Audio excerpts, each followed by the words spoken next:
What's going on, guys? Welcome back to WWE Network and Chill, where Graham, G.S. and Matthews break down all the original content I watch on the WWE Network. And today we're talking the Broken Skull Sessions episode with Kurt Angle that aired 2 weeks ago. That's how late I am watching this.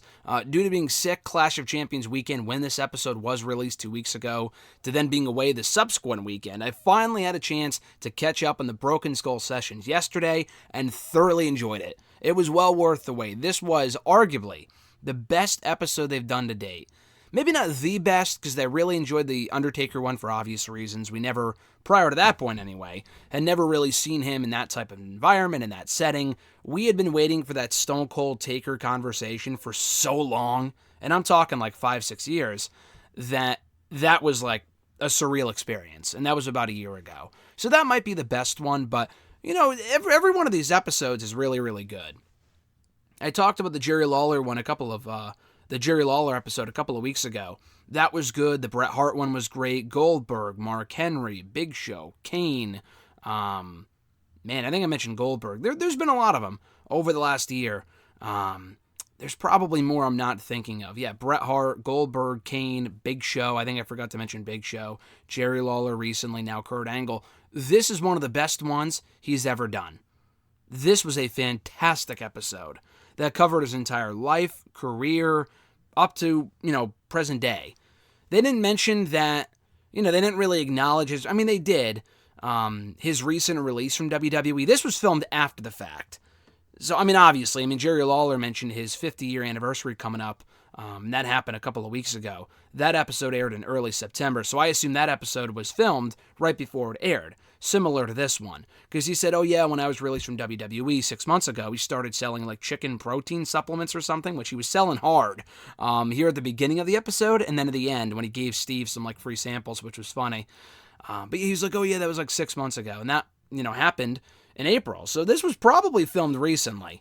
By the time this episode came out, he was still with... it hadn't even been 6 months by that point that he was gone from WWE. So this was filmed, I would assume, relatively recently. They don't really get into why he was released as part of the cuts. Probably it was just a money thing. I don't think he's back with WWE in like an official capacity, I don't think. Like under a Legends deal or probably obviously not as a talent, considering he retired about a year and a half ago at WrestleMania 35. He'll probably be back at some point, considering they've used him in different roles since he was officially released in April. I assume if he's not back already, he probably will be at some point. But clearly he's on good terms with the company if he's appearing on Broken Skull Sessions on the WWE Network. So Angle says he's been busy since his release with the chicken protein supplements. And he says it's probably been since he and Austin were wrestling that was the last time they had seen each other. Which would have been, 2002, 2003, was the last time they were both active on the roster at the same time. Steve retired in 2003. Kurt was still in the company at that point. And then Angle was on SmackDown. Steve was on Raw for a little while doing the whole GM thing. So 02-03 was probably the last time they had seen each other aside from the 25-year anniversary show in January of 2018. He talks about how he actually is in contact with the same doctor that Steve went to for his neck. He talked to the same doctor that Steve did. He had 3 of his vertebrae fused. I don't know if that was recently or if that was a while ago. And the symptoms come back here and there. He has no neck issues currently, but the symptoms come back here and there, which is why he had to have the vertebrae fused together, which is crazy stuff. But he said after he broke his neck the first time, and he's broke his neck a lot. He said later on in the interview, and I'll mention this later, he's broken his neck like 4 or 5 or 6 times. Since even before joining WWE. He didn't break his neck for the first time since, while in WWE. We all know the famous story. He won a fucking Olympic gold medalist. He became an Olympic gold medalist with a broken freaking neck. So he broke his neck well before that, well before joining WWE. But he said after breaking his neck that first time, things never got better. His neck has always had issues one way or another. No major issues, but he's always felt the symptoms, which sucks.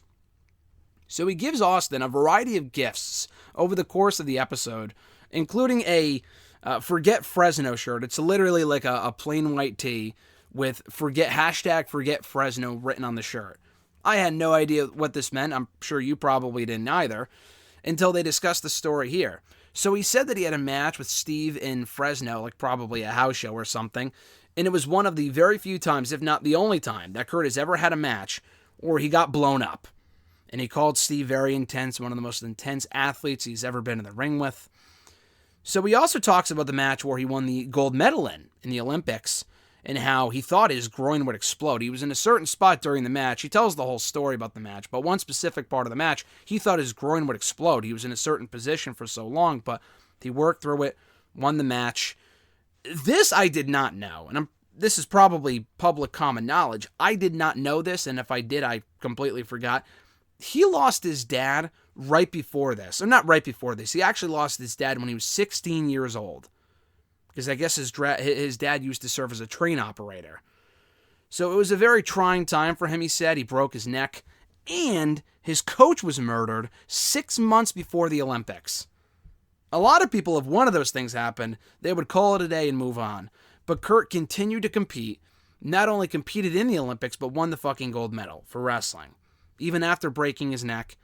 And even after his coach got murdered. That's crazy. But he did say, though, in between each match, he had to get shots of Novocaine in his neck. That's nuts. That's unbelievable. He said the pain was at an absolute 10, which I can only imagine.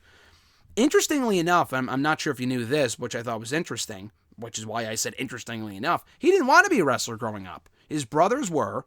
He had a big wrestling family. I don't know if his dad was. I mean, probably not. His dad was a train operator. But his brothers were big wrestlers. They made him get into it. He kind of followed in their footsteps, not because he wanted to, but because they kind of pushed him in that direction. And he immediately took a liking to it and was immediately great at it. He was really young to win the Olympics at only the age of 38. That was when he won the Olympics, at the age of 38. And to get into WWE soon after, at the age of, 40 at that point? I mean, wait a second. Let me see here. How old is Kurt Angle now? Because that was 1996. Is he 50-something now? That's crazy if so. Let's see. He is 51. So he couldn't have been 38 when he won the Olympics. He must have been, because it's 2020. Let's do the math here. 24 years ago. So he would have been, 20? Maybe he meant 28.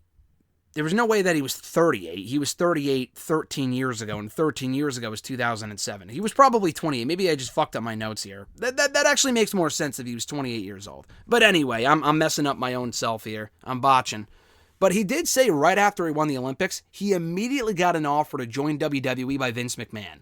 He offered him a very nice 10-year deal that was worth, apparently, they don't really talk money too much on the show, and wrestlers don't really talk about like how much each, their contracts are worth and stuff like that. Sometimes they do. Very rarely do they.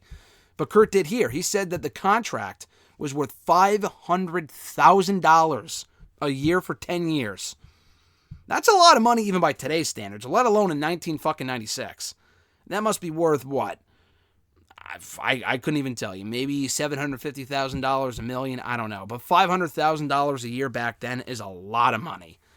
His agent, though, at the time, told him to not take it. He didn't want him doing the fake stuff, he said. He said it would ruin his reputation. Interestingly, I actually talked to a 2000 Olympic gold medalist that won the wrestling gold medal in 2000, Rulon Gardner. Very cool guy. Had a chance to talk to him, interview him a couple of months ago.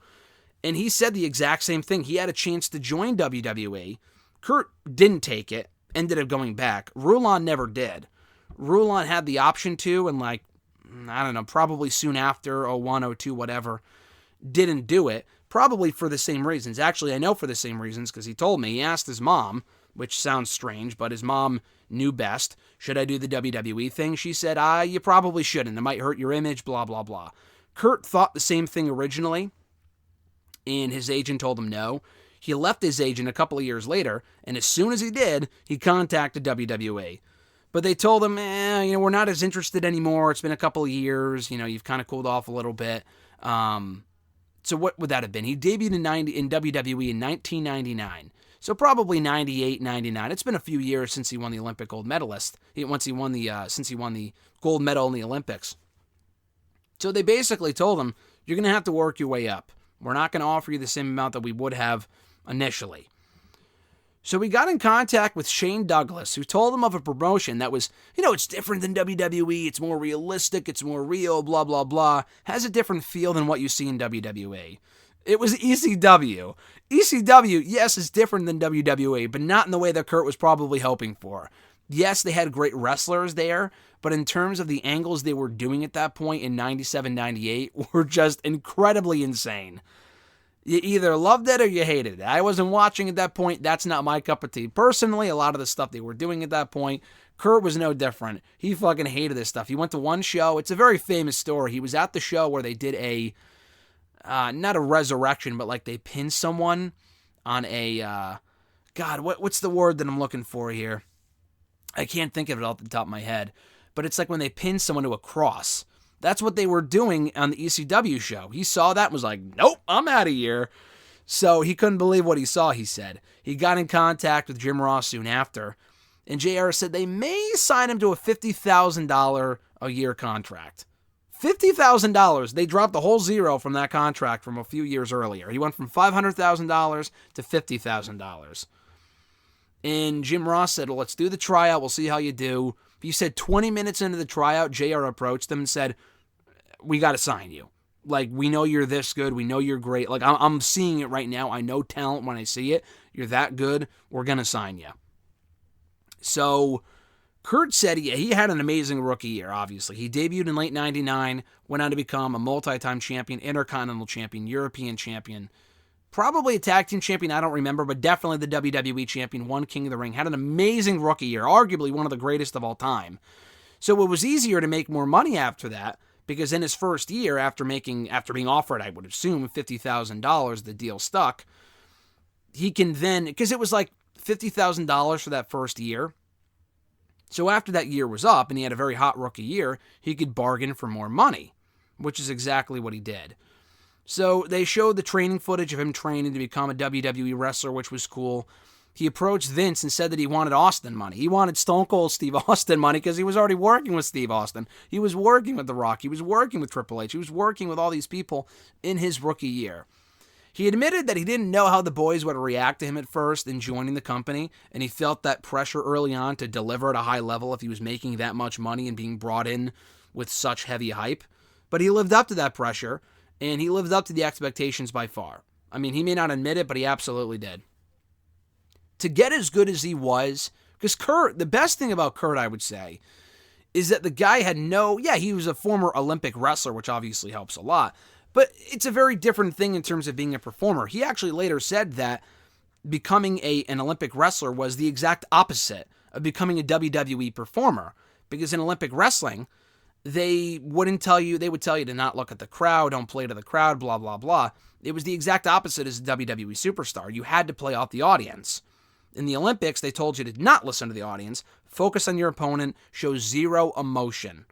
So Kurt took that, immediately adapted on the fly, and said here that he studied a lot of house shows and a lot of TVs. Watched every match, mostly the main matches, like the main event matches.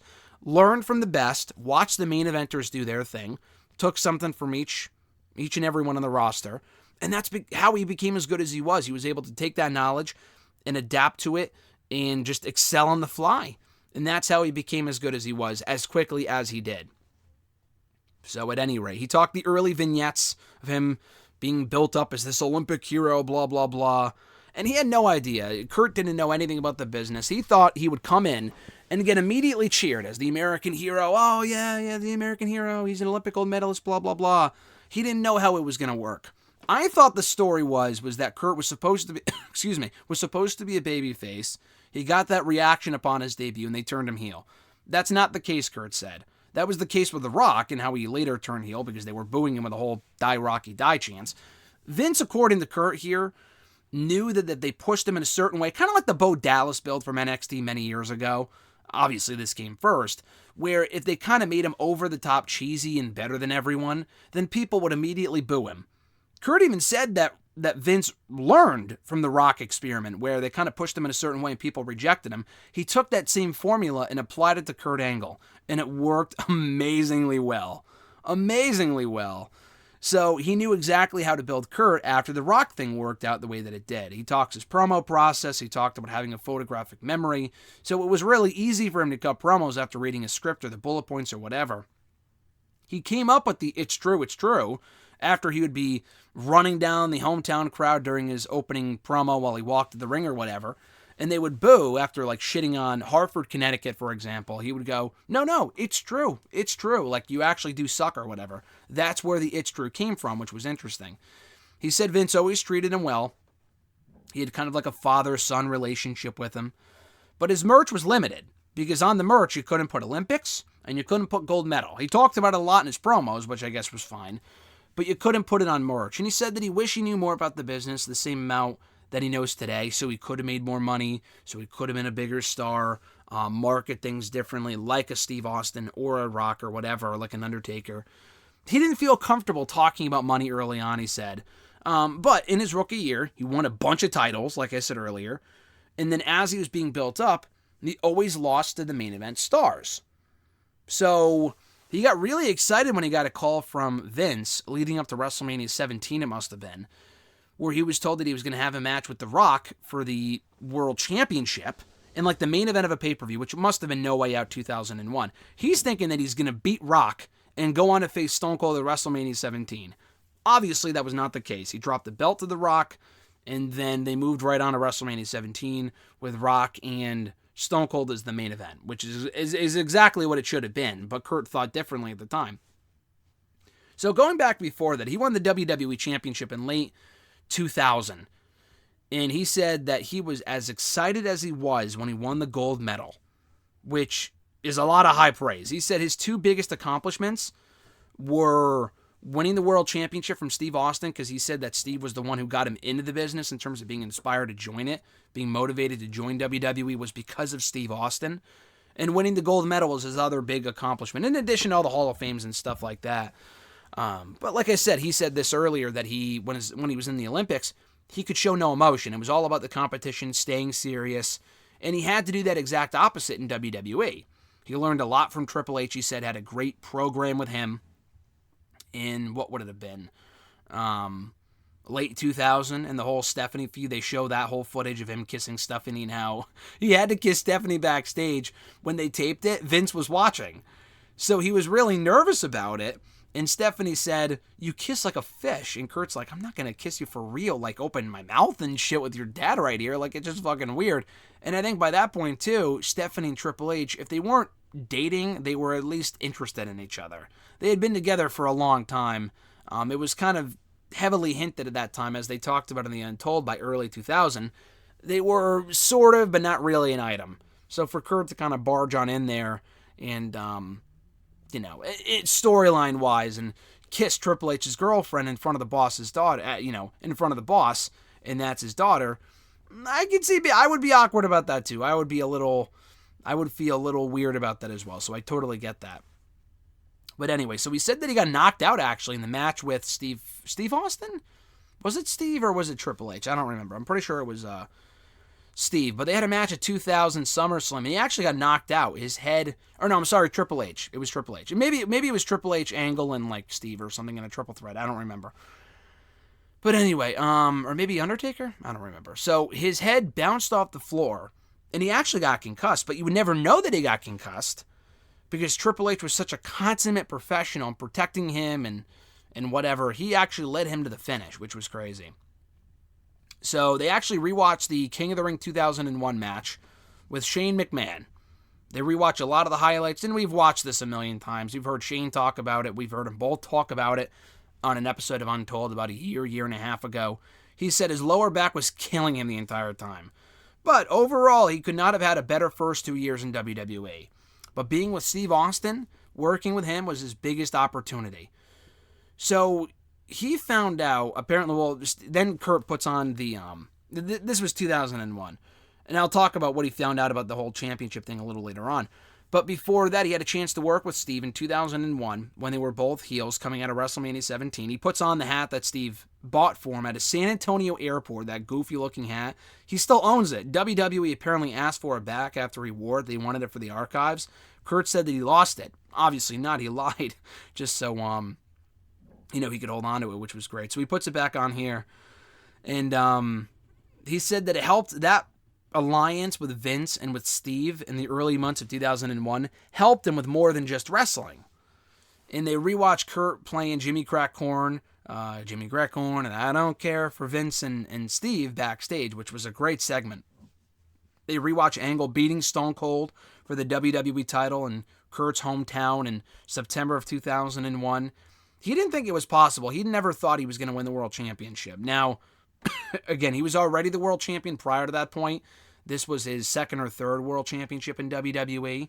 But maybe just in general, he never thought he would be the World Champion in the company. So he said that, again, that was his biggest accomplishment in addition to winning the gold medal at the 1996 Olympics. So he said he's never told this story before, so this was really cool. He said that he called Vince a week before the pay-per-view, which would have been, Unforgiven 2001? He called Vince a week before. This was right after 9/11.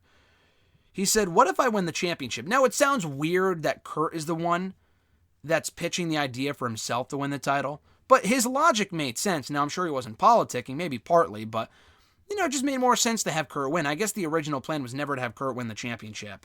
And this was Steve after having held the championship for 6 or 7 months since WrestleMania? I don't think he lost it until he lost it to Kurt in September of 2001.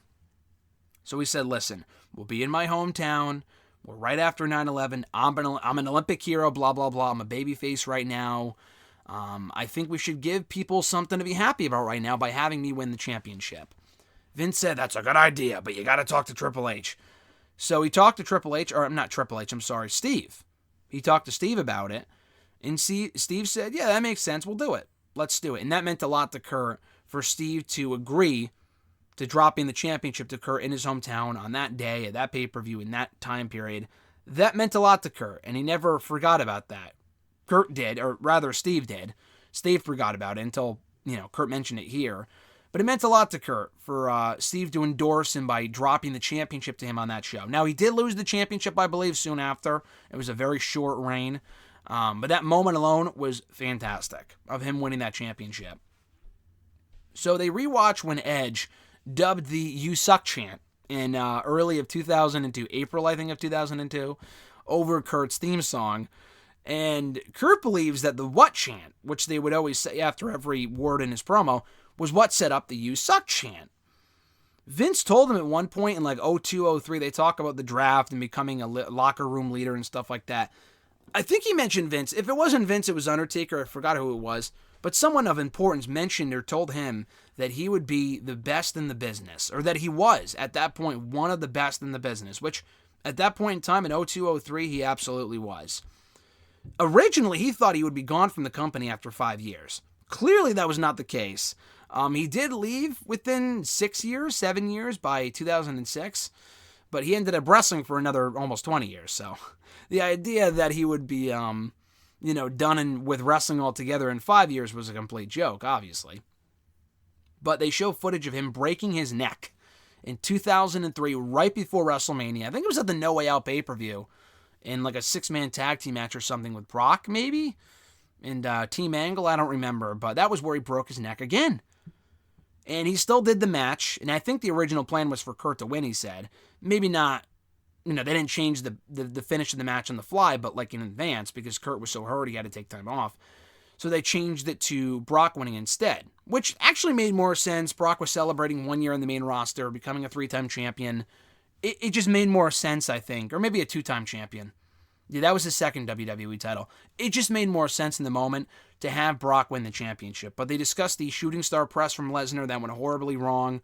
They came up with a new finish because that was supposed to be the finish, but because he botched it, Brock was completely out of it, hit him with the F5 instead, and the match was over.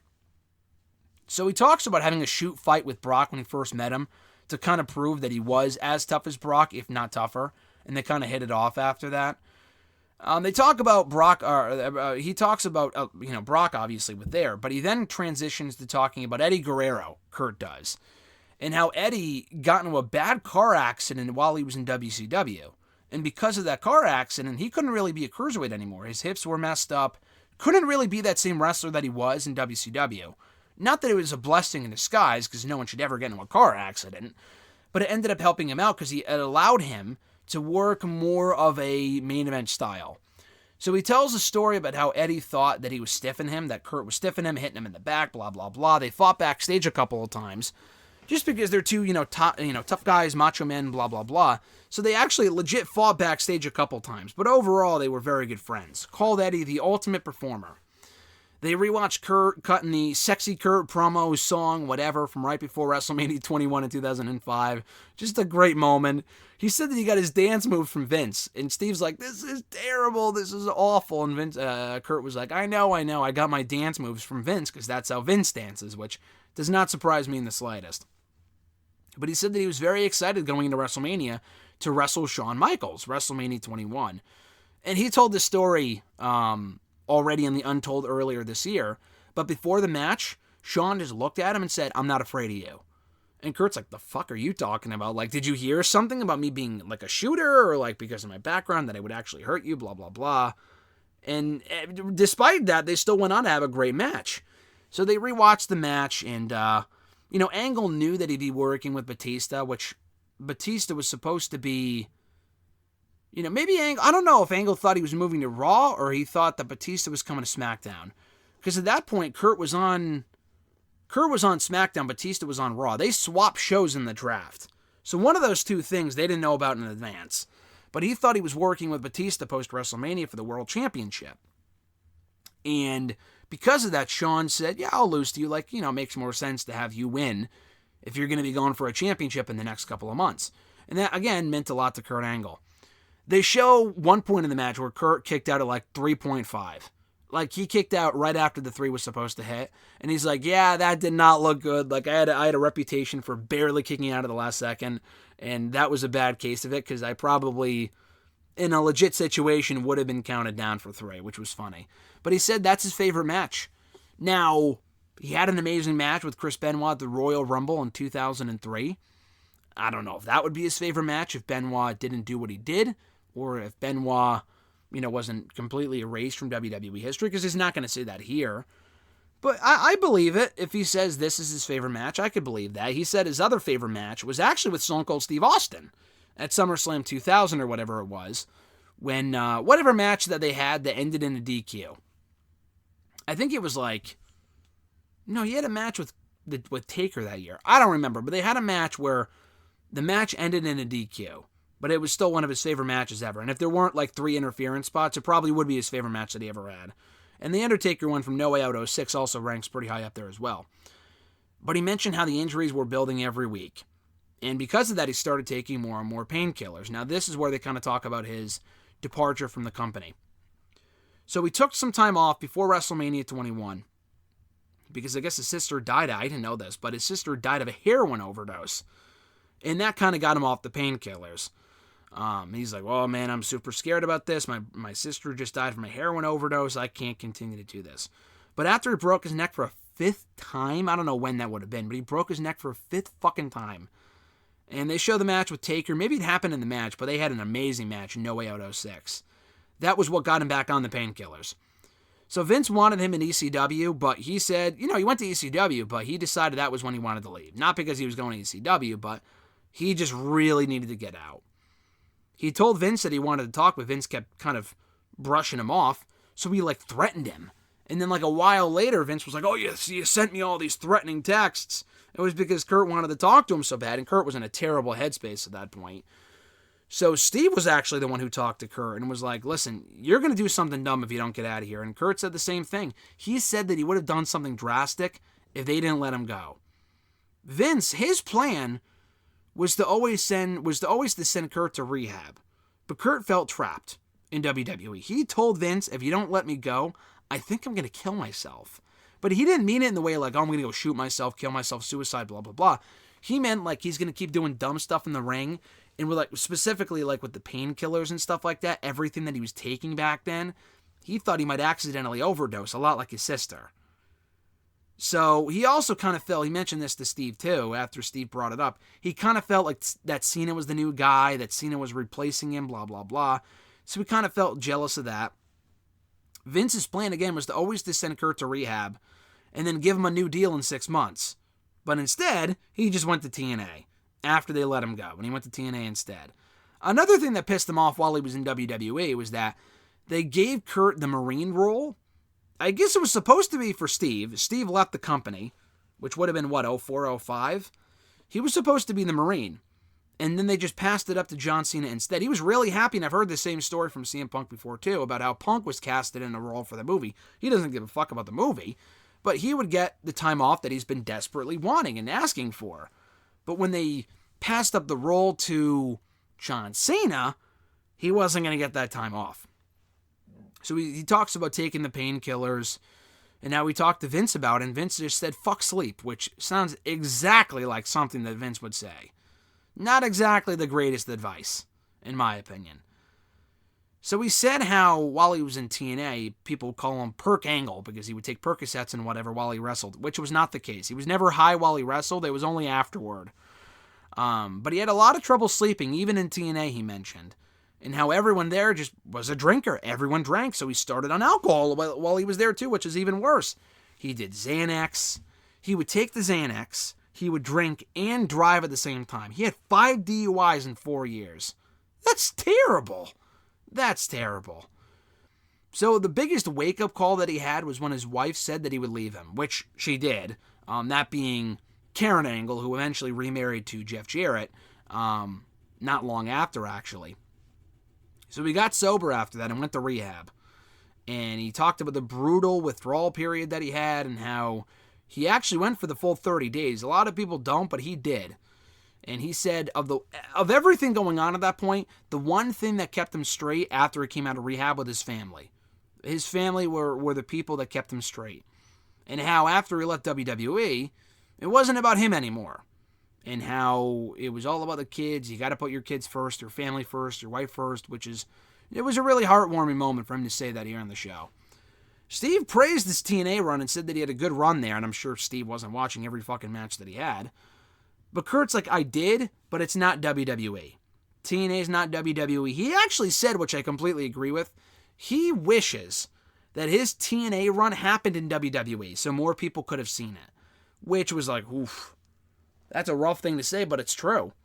Like, they were still pulling in like 2 million people on Spike, which today WWE would be just fucking elated over, but they don't even get those type of numbers now. Not just Spike, but even WWE on USA. They were pulling in decent numbers, but it still wasn't WWE. And anyway, so he was excited about being called in for the Hall of Fame in early 2017. He was surprised, actually, that he would be the headliner. Not that he didn't deserve it, but he didn't think it would happen when it did. So at that point, after he left TNA in 2016, he was wrestling on the Indies quite a bit. He mentioned a match that he had on the Indies with Rey Mysterio, which may have been for Northeast Wrestling. He had a lot of matches on the indie scene in Northeast Wrestling with Cody Rhodes. He didn't mention NEW specifically. He never mentioned Cody specifically. But he was wrestling people like that for a long time after he left TNA. And he was doing some of his best work on the indie scene before coming to WWE. So he wrestled all the time on the indies, in addition to like WC, PW, whatever, to stay in good shape.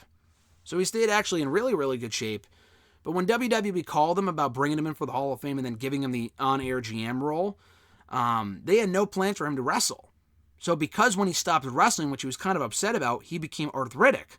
And that was why he looked like he was wrestling in slow motion whenever he did compete, fucking on the fly at TLC 2017 that October. What he wanted was the quick Goldberg run, which I completely agree with. You come in, you have a great run, have the Goldberg championship win, and that's it. But that's what they didn't have planned for him. He never really had a chance to have actual matches. Excuse me. He was kind of just beat up for the most part. He got the fuck kicked out of him at TLC 2017. Got the shit kicked out of him at Survivor Series 2017. He was in like a Rumble or two, never really had a shiny moment. He was at WrestleMania 34 with Ronda, but it wasn't about him. It was about her, which he was happy about, but it wasn't about him. What he wanted for his retirement match was like a Rock or a Steve Austin or a John Cena, specifically Cena. He has gone on the record many, many, many, many times and saying that he wanted John Cena as his opponent. WWE didn't want that. He called Baron a good kid, but he called it disappointing. He was very honest about it here. He was like, yeah, I wasn't happy with the match. I wasn't happy with my retirement. He thought he could have been treated better, but it is what it is. And he wished it could have ended on a better note. And he was very honest here about that. About how he could have, well, what about Batista? Batista had, it wasn't a great match, but he had the big opponent in Triple H. Why couldn't Kurt have that? He's not exactly putting over a new star, but Baron fucking Corbin, really? Has Corbin really benefited that much from beating Kurt Angle last year? The answer is no. He's still a loser. He won King of the Ring last year, but still. The guy's still a loser, so, who cares? But anyway, I like Baron Corbin, but from a booking standpoint, the guy's a loser. So it actually is kind of a shame they had him lose to Baron fucking Corbin of all people. But he did say here, if I didn't, if I didn't get into the Hall of Fame, I would have regretted leaving WWE. Probably, I guess he means in 2006, because he would have felt that he had more to accomplish there. But he got into the Hall of Fame anyway, so it didn't really matter. So he told this funny story about how he was supposed to get pyro when he got inducted at WrestleMania 33 weekend at WrestleMania itself, when all the Hall of Famers from that class come out. He was supposed to put his hands up in the air in the typical Kurt Angle pose, and the pyro was supposed to go off. That didn't happen. Instead, they gave his pyro to the Hardy Boys instead. So when he did that pose, he's looking like a fucking idiot, thinking the pyro was going to happen, and it never came. So that was a funny moment. He said that he became more successful because of his work as a heel, as opposed to as a babyface, and I completely agree. He was always a lovable babyface, but he was always way better as a heel. He was an amazing heel. And when Steve says, do you think you're one of the greatest of all time? He's very humble. He says he doesn't feel that way, but he does say that I did enough to be one of those guys that will be at least mentioned in that conversation. May not be on and this was a great example. He said that he may not be in the Mount Rushmore, but if there were 3 Mount Rushmores, he'd probably be on one of those. That was a great way to put it. They show a picture from the plane ride from hell, and he tells the story about him and Vince, and we've heard, we've heard this story a million times. I think Taker talked about it either in his documentary or with Steve or whatever. He kind of told his side of the story, which was funny, and how Taker got in on the action. So to close out the episode, Steve gets a round of supplements from Kurt. Kurt gives him some free supplements, which is great. They put on their cowboy hats and they play some Old MacDonald on the guitar. Both of them do. To close out the episode, they cheer, they do the cheers, and that's it. So, Kurt doesn't drink. He didn't drink here, but they just kind of ride off into the sunset, and that's the end of the episode. So, great stuff here. I thought it was a really, really, really good episode. Great stuff. It's about an hour and 46 minutes in length. It's a really long episode, but again, it's well worth checking out. One of the best ones he's done yet, and he's done a lot of good ones. Again, he's done one with Undertaker, Kane, Big Show, Mark Henry, Bret Hart, Goldberg, did one with Jerry Lawler recently. I think I mentioned Bret Hart. He's done a lot of good ones. This one may be the best yet. Ric Flair was another one. That was a good one as well. I always forget about that one. He's done a lot of them. They're always very good. This may be the best one yet. So check it out right now on the WWE Network. Broken Skull Sessions with Kurt Angle.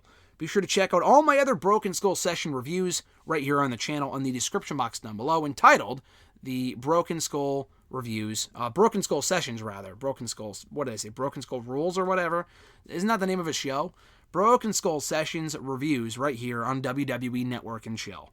Be sure to like the video, drop a comment, share the video, and subscribe to the channel for more daily content. I should be back tomorrow, obviously with the new MCU Rewatch Review Series episode, but also I may be doing something else, which is like one of the Alexa Bliss, the Uncool with Alexa Bliss podcast. There's still more network content I got to catch up on. I'm not reviewing Storytime. I will watch Storytime. It's not really a show I can review, at least not right now. I will watch the show. The season 4 premiered a couple of days ago, so that review will not be up here in the show, but be sure to check that out as well. So have a great rest of your weekend, guys. I'm Graham G.S. Matthews, and I'll catch your ass down the road.